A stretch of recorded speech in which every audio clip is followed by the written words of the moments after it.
We quit the United States, and yeah, it happened during all of it. So a lot of people think they already know why we left. And honestly, they're not even close. Did we leave because of Trump, because of politics, because of everything going on, or how expensive life has become? Those things were real, and they're very much part of the whole environment, but they're not the whole story, not even close. You ready to do this? Let's do this.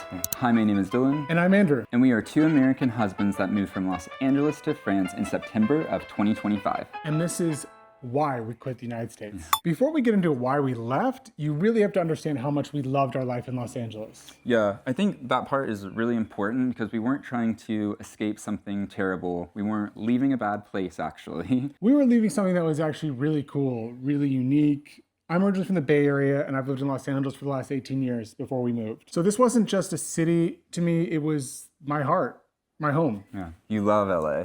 And I'm from a small town, Ada, Oklahoma. So moving to California, moving to LA after college, you know, a place where people dream of visiting and living, that was the goal. Get out of my small town, be somewhere cool. You know, I spent basically 8 years there, and I grew in Los Angeles through my 20s. And it felt like we really had made it. Yeah, and I feel especially as a gay kid growing up in a small conservative town, you dream about getting out. You want to go somewhere bigger, somewhere where there's more opportunity, where there are more people like you feel safe, where you can actually be yourself.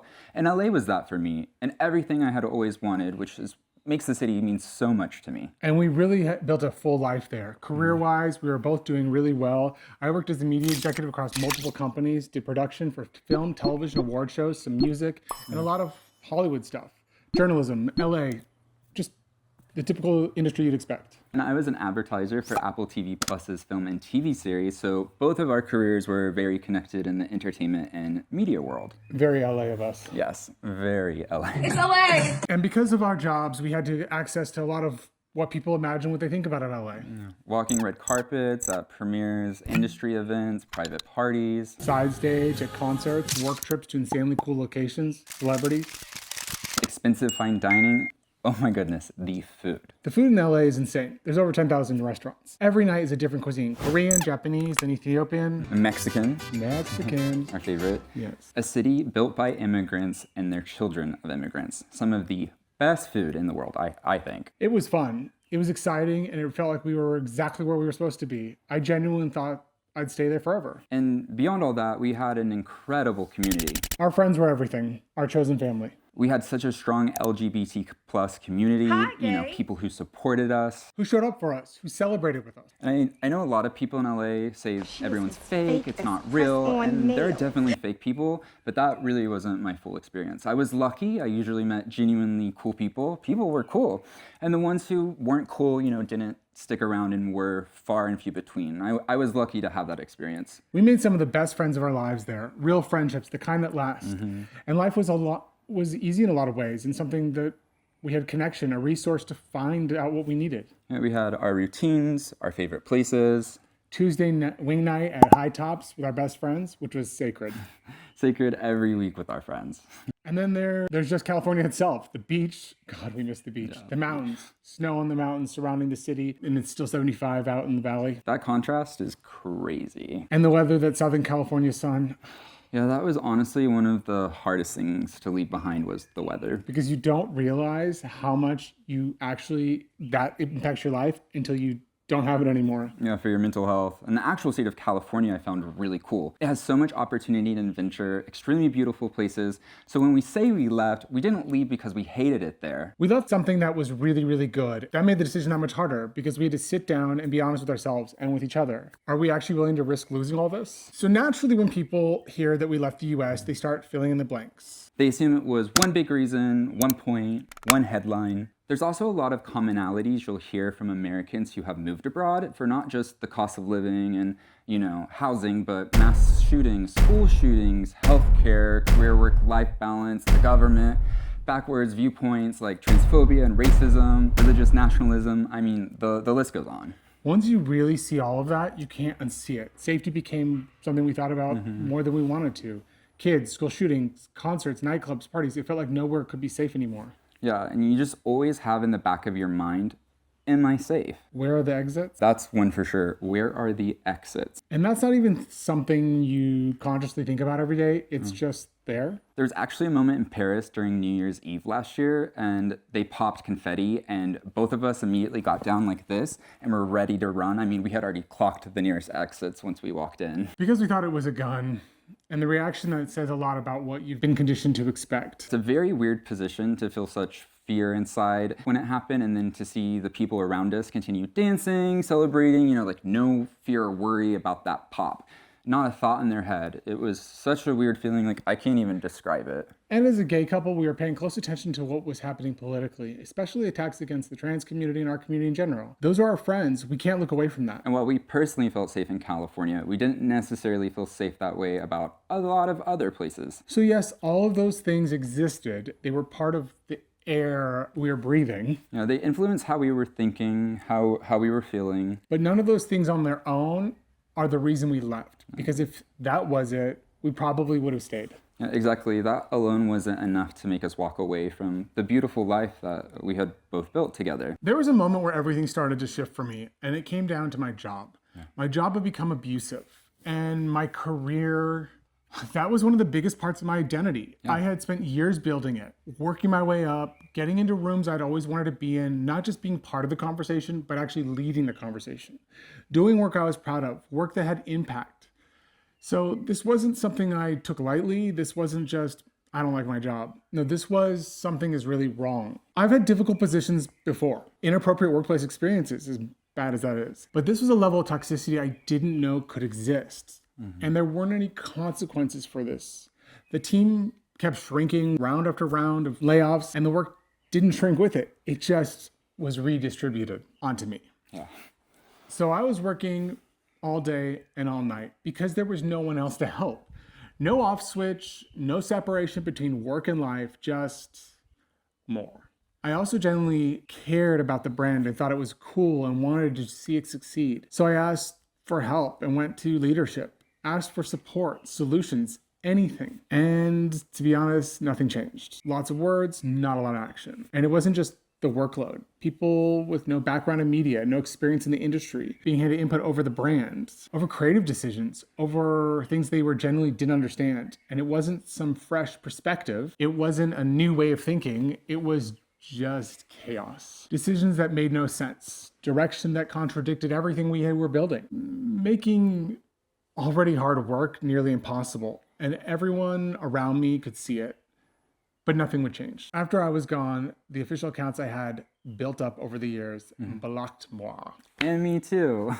Not unfollowed, blocked. Which, I mean, that tells you everything you need to know. That's not a business decision. That's just spite. And honestly, shocking, but also not shocking at all. Not when you understand the level of chaos and the people driving it. If you actually understood digital, you'd not do that. It's only hurts the brand, but that was kind of the whole story, wasn't it? It got to the point where I couldn't take time off. There was no one to cover. The only PTO I took in almost 2 years was for our wedding.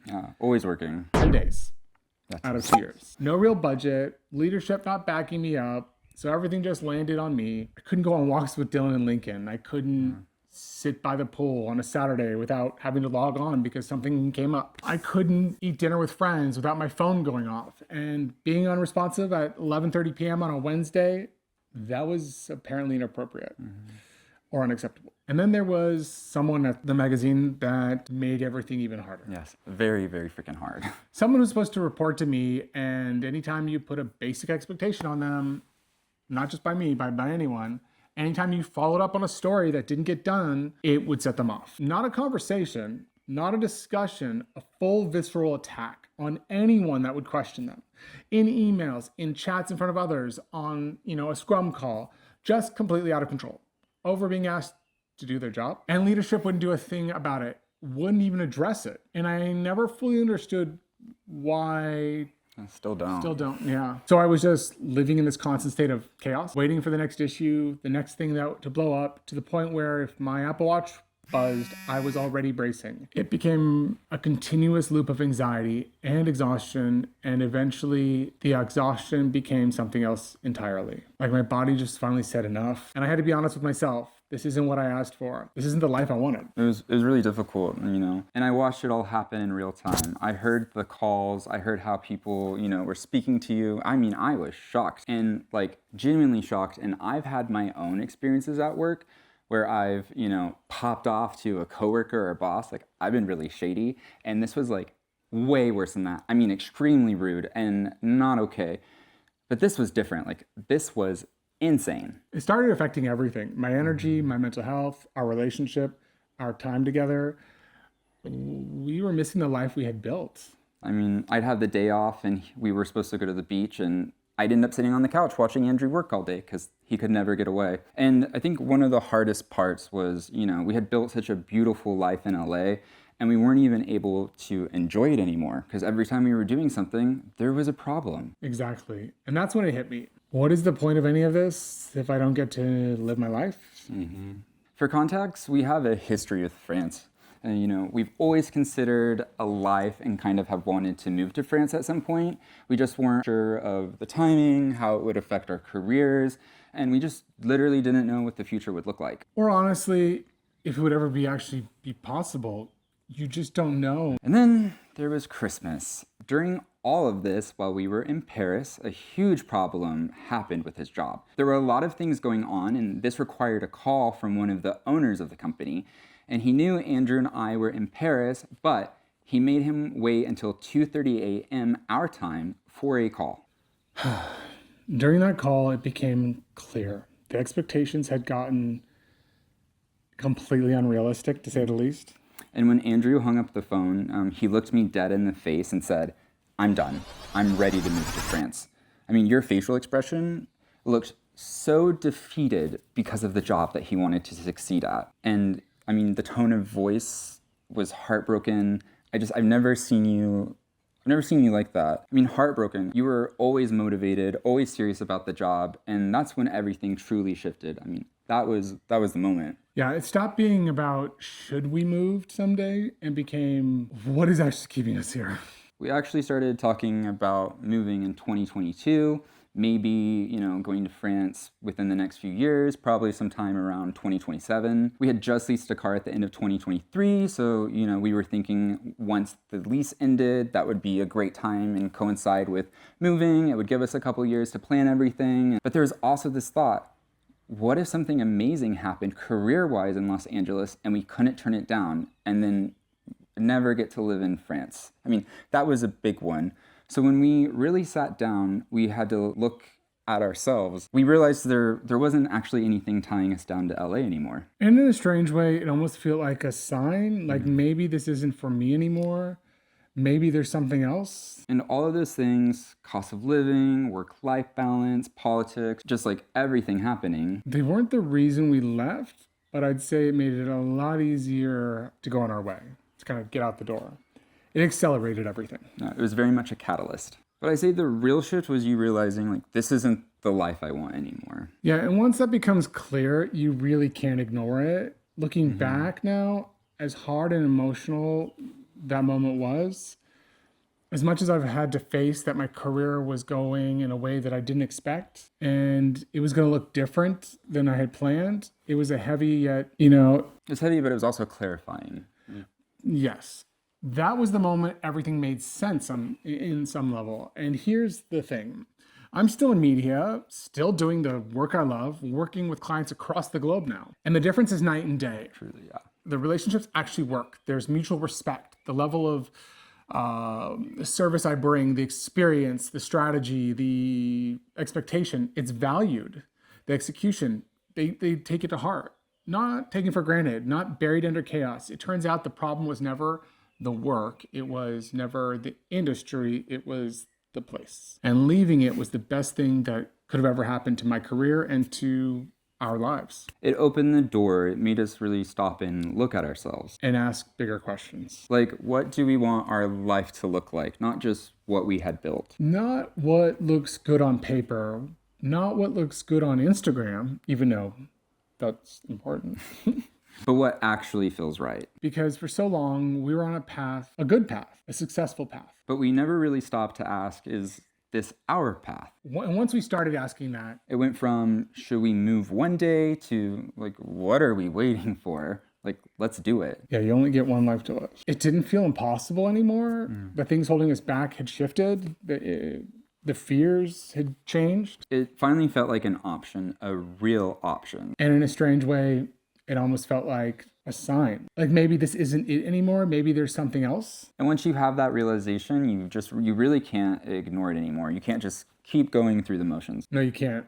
And I couldn't keep existing knowing there was something else set for me out there. For us. Here's the thing. People that don't know us assume about us moving to France that we were part of the current lucky Americans leaving the US right now. But I'm gonna keep it real with you. I've been doing this France thing. He's been doing this France thing. We've been doing this. We've been here. France has always basically been a part of our lives in some way, somehow. This wasn't random. This wasn't a sudden, oh, France looks nice, let's go there. It didn't just come out of nowhere. There has been this really long time building up to it. Let's go back. I took French in high school and in college. Loved the language, loved the culture. First came to Paris right after high school and just fell in love with the city.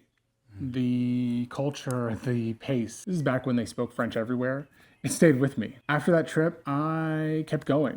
Back a couple years here and there, and then I started going every year. Over and over. Because I wanted more of it. More of this change, this different. The culture shock excited me. And I have my own version of this. When I was a little kid, my mom had me watch Madeline, and I was fascinated with the random words and occasional phrases that they would say in French. My mom took the time to explain like what France was in French, and she taught me, the basics about the culture, which got me interested in it. I would walk around my backyard when I was little, pretending to speak French, like just speaking gibberish, and thinking one day maybe I might actually speak this language. Fast forward to high school, I decided to take French instead of Spanish as my second language, and I just absolutely fell in love with the class because of my teacher. I fell in love with the French language. French became my favorite subject in school. I could not wait to go to that class because for an hour it felt like I was leaving Oklahoma and going into a different world. I wasn't just in a classroom, I was exploring the globe. I was adventuring the Francophone world, and not just France. Anyway, my senior year, my French teacher told me about a fellowship I should apply for. She essentially hooked me up with a study abroad program. I studied through Alliance Française d'Oklahoma City, the Alliance Française of Oklahoma City, and there are many of them in different cities. They're great, but it's a fellowship that takes students to France in high school to live with the host family, sit in and take classes, and do an exchange, all while doing a research project for the State Board of Education in one of the academies in France. And this experience really opened something for me. The language, the difference, the way of living, it was exciting. Different in a way that made me want more of it. Once I connected with someone in a different language, I was never the same. I wanted to do it over and over again. And I decided on that trip, watching people run through the Tuileries Garden, I would live in Paris one day. I made lifelong friends. Then I minored in French in college, and my major required me to do half of the coursework in a second language, so obviously I did French. But we were also required, in order to graduate, to study abroad for at least a semester to a year. So my senior fall semester in 2017, I moved to Paris for 6 months and got to go to school there, which I hadn't been back in France since I went to high school there in 2013, my senior year. And then we met in Paris. Which feels kind of crazy to say, a Parisian love story. I had just left a job and a relationship, so I went to Paris for an eat, pray, love moment. A friend who lived there was out of town, and she said I could go stay in her apartment for a month. Thanks, Nicole. Yes, thank you. I never planned on meeting anyone, but when we did, we connected. It was supposed to be just a date, a gay date.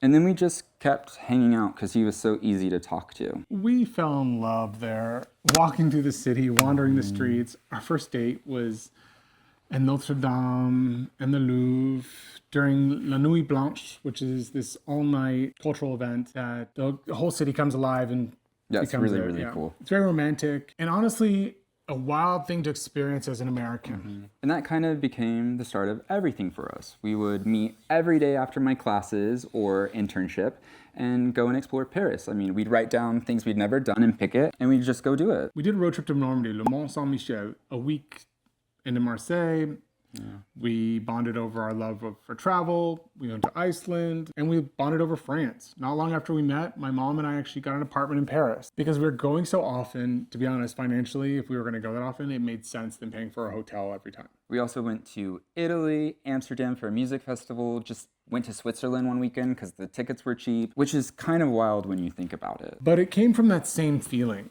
I didn't want to just visit Paris. I wanted it to be part of my life. And I felt that way too. And you were the first person that I really connected with Paris and France in a very deeper way. You know, you like Paris more than the glitz and the glam and, you know, the fashion week, although those are fun. But, you know, Paris really became a part of our life. Like once I went to high school there, I decided I had to live in Paris. And studying abroad in college, I knew then that I might actually want to live in France potentially forever.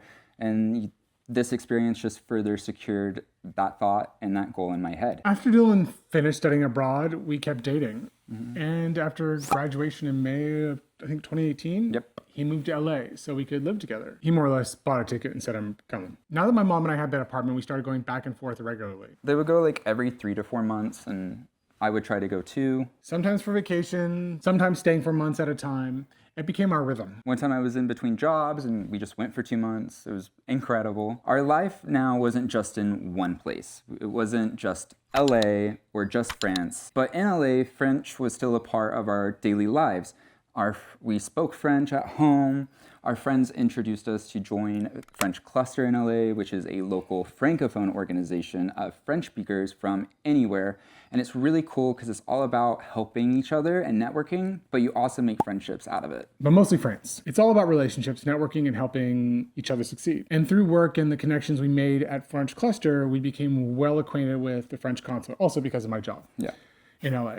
And the French residents in Beverly Hills. The people who run the French consulate are literally such amazing, cool people. They treated us really well and included us in tons of their events and parties. We met some really cool people. We made amazing friends. We did really cool things, like we went and watched the opening games of the Paris 2024 Olympics there. We went to the French residence in Beverly Hills all the time. We were meeting some important people, some notable people from the consulate, and it was just, I thought it was very cool. Shout out to the team on the comm side over at the consulate for Los Angeles. And as we were doing this, our relationship, just continued to grow with France. And what happened after that? The love story in France continues. In 2022, we got engaged in France. Dylan, always shocks people, I guess. He asked me to marry him in the gardens of Versailles. Versailles had been a special place to us. We went all the time because we loved the gardens. This wasn't just a country anymore. We fell in love here. We were getting engaged in it. And once we were engaged, it was like we instantly knew, like, we're getting married in France, of course. Yeah, get married in France, by the way. We're gay, so we got to make sure it is everything and something, an international party, anyone. So we wanted to get married abroad in France to force my parents to finally travel outside of the United States, because I don't think they would have ever left if I didn't. It worked, to say the least. And then there was another moment that really deepened everything. We got married in France. Yeah. We finally did it. We got married near Saint-Emilion, outside of Bordeaux, in the wine region, at a beautiful chateau. And it wasn't just a wedding, it was an experience. Being there, surrounded by vineyards, sunflower fields. The landscape, the nature, the history. It felt different, slower, more intentional, like more real. And something about that stayed with us. Very much so. After the wedding, it hit me. This wasn't just a place we visited anymore. It became very, very personal. We created memories there with our best friends in the world, our family. Our closest friends. People we love. Yeah. And that's when it shifted from we love France to we could actually see ourselves living a life here. Exactly. It planted something more than everything else before that point. It was a feeling that didn't go away. And we kept coming back to it. All the time. Without even realizing it at first. It just stayed. When people say you moved to France, there's a lot more behind that than wanting to live somewhere new. We've been building toward this for years, would be a good way to put it. Yeah. There has just been so much love and heartbreak that you don't see behind the scenes when we were working and trying to achieve this goal, even now. Exactly. And it wasn't recent. This version of our life is what's new. And I think that's important because we didn't just wake up one day and decide we want to leave. Because of all those things, was always something we wanted. And like I said, we just didn't know when or how, what that would look like, or if it would actually happen. And then the connection really felt real because of our wedding planner, who was a close friend. We became friends with her over the past 2 years, and she actually lived in the Dordogne, right by where we got married, kind of. So one of our trips back to come visit her. Yeah. So she's really cool. She bought a chateau she was renovating to turn into a wedding venue. So we went to see her and maybe to stay at the chateau. No real agenda, not looking to move, just visiting a friend. Yeah, it wasn't planned. We weren't searching it for it. We weren't comparing regions. It just happened naturally. And the second we were here, something felt different. Yeah, it was hard to explain, but the peace, the quiet, the nature. The space. Yeah, the space. That is so nice. It just felt right. And it also felt really comforting because there's this interesting mix here in Dordogne where you have French locals, but also a international community. Including a lot of English speakers. That's fine with you. I'm fine speaking French the rest of my life. Stop. Having English speakers gave us a balance I needed, where we could still have deep, real conversations in my native language, or our native language, while also integrating into French life, learning the language, building new relationships. It didn't feel isolating. Yeah, it felt like we were building a bridge between two worlds. And that mattered a lot to me because we didn't want to feel disconnected. We did want something different. Yeah, and being here, it just started to feel like maybe this is where our life should exist. Not just visiting anymore, but actually living. Our first visit to the Dordogne was quiet, but it made a huge impact. You know that sound on TikTok that's like, should I live here? I literally said that when we got out of the car in Bergerac and looked around at each other for the first time. And after exploring Bergerac for like an hour, we knew like if we were to ever seriously move here, it would be in Dordogne. And then this is the part that really matters the most, the reason we left. Because at the end of the day, we didn't leave because of problems. We left because of a different life that we wanted. More intentional. More space, mentally and physically. A different pace of life, not constantly rushing, not constantly chasing the next thing. More presence, more time together, more time actually living our life instead of just, working through it. That was a big part for me. We are two people who love to experience different things. We love different languages, cultures, environments. And so living in Europe was great because we can travel easily. And we kept coming back to this question of, if not now, when? Because we could have stayed in the US and had a really good life. A very comfortable life.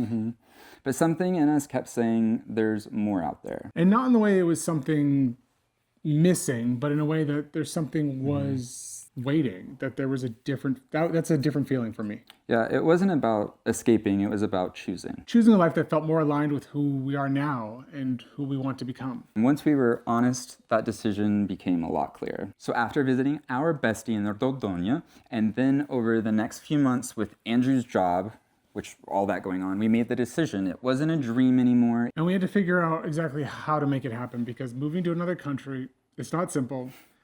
There's a lot of logistics. A lot of unknowns, a lot of moments where you're like, are we really doing this? But we're also the kind of people, if we say we're going to do something, we follow through. Yeah, we work really hard, especially him. We figure things out. We don't just sit in the idea of something. And because of my career experience in global work, I was able to qualify for a talent visa. Yeah, which was a huge part of making this possible, was getting us to live in France through your visa. And it's something difficult to accomplish. They don't just let anyone walk in here. So when I say you made my dream come true, you did. Thank you. You're welcome. We also worked with an incredible immigration lawyer that helped make the whole process as easy as possible. Yeah, because this is not something that you just guess at and hope it works as you go through it. No, it takes planning. It takes intention. Yeah, it takes commitment. Especially with French paperwork. Yeah. And once we had that path, we just went for it. Yeah. There was not a halfway point anymore. It was, we are doing this. And it wasn't cheap. No, it was not cheap. A huge part of that decision was the kind of life we actually wanted to live. We were living in a one-bedroom apartment with 2 home offices, and we really needed our space. We needed a lot more square footage. Although living in a one-bedroom city apartment with a 105-pound German Shepherd was a tight fit, we needed space to breathe. Yeah, we had 2 home offices, so we wanted nature, quiet, a different environment. There are cows, goats, sheep, hedgehogs, bunnies, birds like I've never seen everywhere. We didn't want our dog living his entire life in an apartment or a city. He's reactive to other dogs. And so you can imagine in LA, there's dogs everywhere. It can become difficult for just a simple walk. He's a working dog with a lot of energy, even at his age. Yeah, we wanted him to have land, to run, to explore, to truly just be a dog. And that's a big part why we chose the Dordogne, is because you get all of that. And at the same time, we didn't want to feel isolated, which is why Europe really became something special. The trains, the accessibility, being able to get basically anywhere to travel in rural France. That's not a thing in the United States. You can wake up and be in another country in a few hours in France. I know. So there's one time I was in Dublin, I woke up at 6 a.m. and then I was back in Paris at 2 p.m. at school sitting at my desk. We even considered Denmark. My grandparents are from there. My mom is first generation American and a lot of family still lives there. And the quality of life in Denmark offers is generally hard to ignore. But ultimately, our connection to France and honestly, the weather in the south of France made this feel like the right choice. It just aligned with what we wanted. And we want to be really clear about something. France is not perfect. No, there are social issues here, inequality and injustice, political issues, things that are not great. Even some of the same problems from back home. We're not blind to that, and we did not move to some perfect European utopia that everything is great now. We're not pretending this is some perfect place. France has its problems. But for us, this aligns better with the life we want to live. Yes, it feels way better for us. So would we ever move back to the United States? Honestly, right now, we're really happy here. We love our life. We love what we're building. We feel good, and that's what matters. Of course, life can change, things can evolve, but as of now, this feels very right, and I'm so glad we are doing this. Me too. We didn't quit the United States because we hated it. No, we love our country. We really do. I mean, we are very proud Americans. There are so many incredible things about the U.S., and we were lucky to experience a lot of them. We had to reflect deeply on whether we should choose to stay in LA and be comfortable, have a really nice life, or do we risk on something bigger, something unknown, something that might completely change our lives? So no, we didn't leave there because we were unhappy. We left because we finally understood how precious life actually is and how fast it goes. And at some point you realize there are only so many years left, only so many years where we can feel deeply, and you have to take risk in becoming the person that you imagined. And we just didn't want to wake up one day and realize we almost lived the life we wanted. No. We almost did the thing. We almost took the risk. We chose the risk. We chose the version of our life that felt most like us. Yeah. And I hope, whoever's watching this, that you give yourself permission to choose yours too. I love you. Love you too. Let's go. I'm so grateful a dog feels this much love and safety around me. Look at his tummy. Okay, big boy.